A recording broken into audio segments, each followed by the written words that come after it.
Hi everybody. Here we go. I'm going to answer some of the questions you gave me. So thank you very much for asking. Number one, Sujin-san asked about using Siri and the difference between tall and call. So I tried this with Siri. I had no problems when I did it slowly, when I did it clearly. The key point is to understand the tongue movement. So with tall, your tongue is gonna be touching here, huh, ta ta ta, and just going down and touching right back, tall, tall, tall, like that. With call, you're not touching here, you're touching here. So, huh, no, you're gonna do back, ka ka ka, call, and you touch for the L. So call. So one more time, tall, tall, tall, and then call, call, call. Now, when I'm focusing, when I'm doing that slowly, my pronunciation is a little bit strange, even for a native speaker, but it works very well for Siri. So Siri picks that up every time. So think about where you're starting with the tongue, either here or here, and you should be okay. If that doesn't work, try it out, let me know again, and I'll explain it differently. Okay, next one. Atomu-san, contractions. Contractions are I will, I'll, do not, don't. This is, I'm guessing, if you cannot hear these things, I think it's probably an experience problem. Maybe for people that can't catch them, they haven't been listening to enough English. They haven't been listening to these contractions enough. If you spend all of your time reading newspapers, reading books, reading textbooks, you probably aren't getting enough contractions in your listening practice. If you spend all your time in another country listening to native speakers speaking to other native speakers, you probably have no problem because we use these all the time. One funny problem I have, though, is with many students, when they're reading the textbook with me and there's a contraction and it says I'm, they will read it separately. They'll say I am, and it's kind of surprising to me because for me, I just say I'm naturally. That's how you're supposed to read it.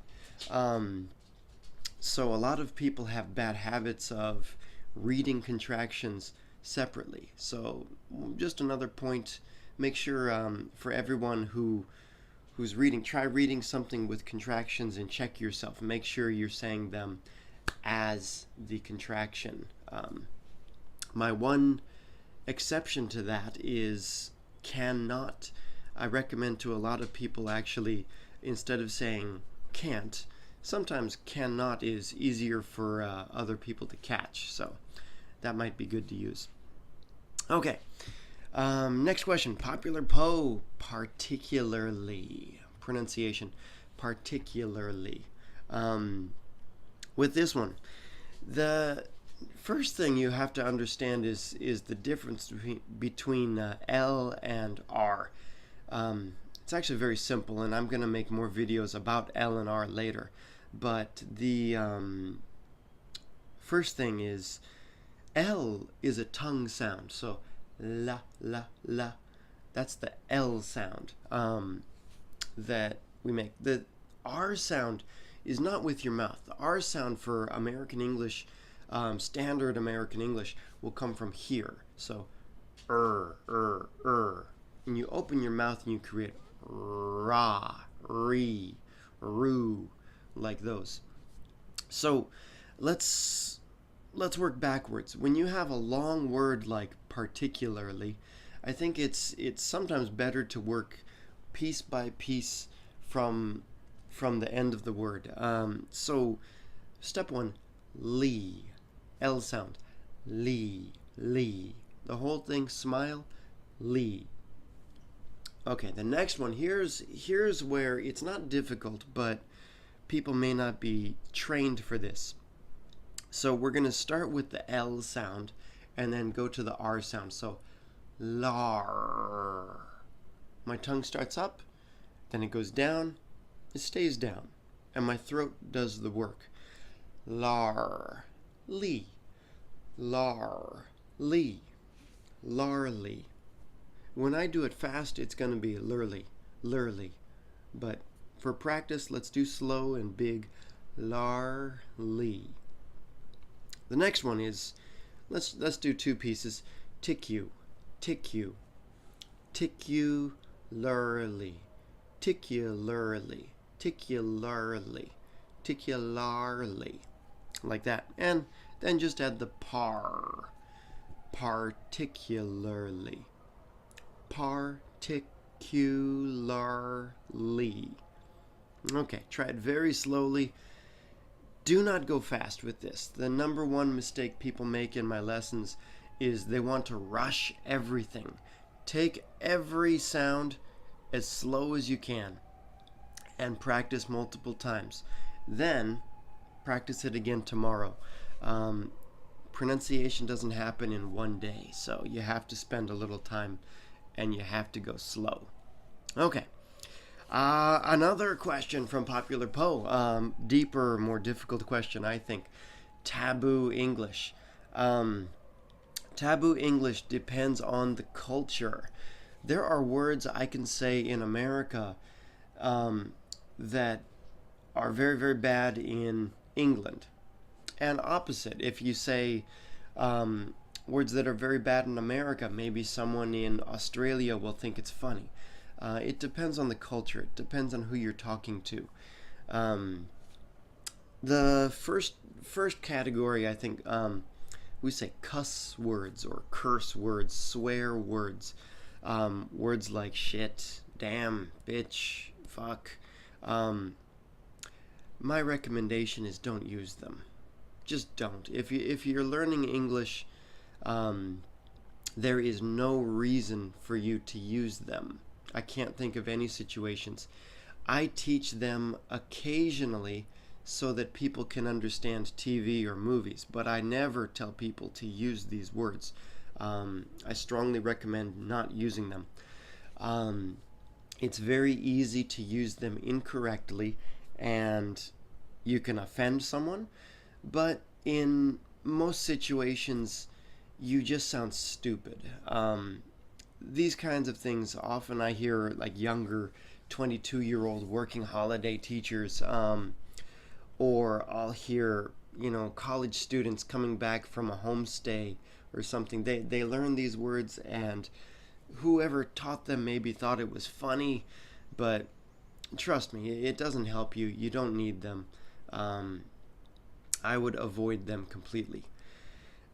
Other taboo stuff. Here we get into my number one thing that I would be careful of is anything that's racist. Regardless of vocabulary, just any comments. If you say, all white people are like this, or black people are this, or Mexicans are just try to avoid that kind of thing. This is not usually something that I hear in Japan with bad intentions, but at least for Americans, we can be very sensitive to any kind of discrimination. So especially in business, but also in daily life, I recommend just speak as though everyone's the same, and you'll be safer that way. That's my personal advice. There's that. So, okay. Last question. Wawa-san, thank you for asking. Difficult expressions. Now, this one, in making YouTube videos and social media with English teaching, I've thought a lot about this, doing like a vocabulary of the day or today's expression or something. And I think a lot of people want this kind of information. But as a teacher, I disagree, actually. I don't think it's good to have for me to get up and teach random expressions. I think with expressions, the better thing to do, if it's easy expressions, I'm happy to teach to everybody because everybody needs them. But if they're difficult expressions, difficult vocabulary, it's better to learn them in the situation, in the topic that you want to learn them in. So, just for example, what I do in Japanese, when I want to improve my conversation ability, I don't think of it as my conversation skill. There's too much. There are too many topics to master everything. I can't talk about everything in English. I can't talk about cars, for example. I can't talk about my air conditioner in detail. But I can talk about English teaching. I can talk about grammar. I can talk about my dog. So when I'm studying Japanese, what I do is I take... so if I want to learn about business, I have books like Kojin Jigyou no Hajimekata. And I studied this. I keep my notebook with expressions from this. And when I'm finished, now I can talk about kakutei shinkoku. Now I can talk about expenses and filing my taxes and different things. I have a lot of expressions for that. When I want to talk about pronunciation, I've got lots of books on pronunciation that I read, and I learn the vocabulary from those. I find interesting expressions that I don't know, and I can promise, I can know that every expression that I studied from that book was used by a native speaker in that situation. If you just learn with like a tangocho, a book, or a YouTube video with random expressions, there's a very good chance you're going to use the expression in an unnatural situation. And that happens a lot with hardworking students who study by themselves, come into my lessons, use expressions, and I'm like, it's a nice expression, but that's not the right situation, or that's not the right timing. And I spend more time fixing people's mistakes with those expressions than I do teaching them useful stuff, which is something I want to avoid. So that's my advice for you is choose your subject, get a book, go online, use Wikipedia, use internet articles, and keep a notebook. Be careful though, because just my last warning is that a lot of expressions you find in writing, we don't always use them for speaking. So that's just something to be cautious of. If you have a teacher, if you're taking lessons, ask your teacher, is this natural to say, or is this more written English? So there's my quick advice on learning difficult expressions. Okay, so there's our first round of questions. I'm going to try this again in Japanese. I have not been practicing at all recently, so my Japanese is not so good these days. But I'll make that in a separate video so you can check that out. But that's it. Thank you very much.